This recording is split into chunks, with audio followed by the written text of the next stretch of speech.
सांगून देखील लोक ऐकत नाही. एक गाडी बंद पडली, एका गाडीतून मोठा धूर निघायला लागला. अशा प्रकारे बेशिस्तपणाने जर काम केलं तर सगळ्या अर्थाने एखादी अनर्थ घटना त्या ठिकाणी होऊ शकते.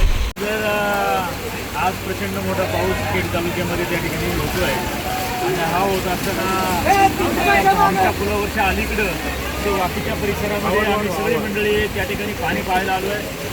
पूर सदृश्य परिस्थिती त्या ठिकाणी झालेली आहे. माझ्याबरोबर आपले पंचायत समितीचे सदस्य प्रतापभाऊ घेणंदे आहे, सरदेवी संघाचे संचालक किरण पाटील लोखंडे, नितीनप्पा आवटे आणि पुणे नाशिक हायवे पूर्णपणे त्या ठिकाणी जाम झाला आहे.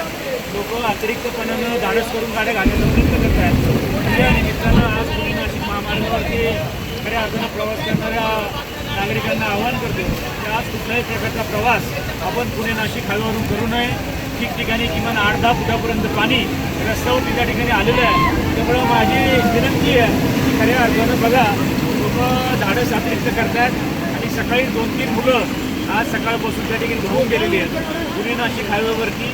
मला ज्या निमित्तानं जे लोक प्रवासी करणार आहेत त्यांना आवाहन करायचं की कुठल्याही प्रकारे आज आपण पुणे नाशिक हायवेवरून प्रवास करू नका. ठिकठिकाणी पाणीच असलेलं आहे आणि जीवावर ओढावरून कुठलंही काम त्या ठिकाणी करू नका एवढं आव्हान. आज शेलूच्या परिसरात सगळ्यात दुर्घटना घडली. एक तरुण सहकारी गाडीवरनं येताना गाडी कशी भामा नदीमध्ये त्या ठिकाणी पडली, गाडी सापडली, परंतु अक्षय डांगले नावाचा आमचा सहकारी त्या ठिकाणी सापडायला तयार नाही. एनडीआरएफची टीम देखील त्या ठिकाणी आलेली आहे. त्यामुळं आजचा दिवस थोडासा शांत आणि सगुणने आपण सगळ्यांनी घ्यावा हे आव्हान मी आपल्या सगळ्यांना खेड तालुक्याच्या वतीनं पुणे जिल्हा परिषदेच्या वतीनं या ठिकाणी करतो. धन्यवाद.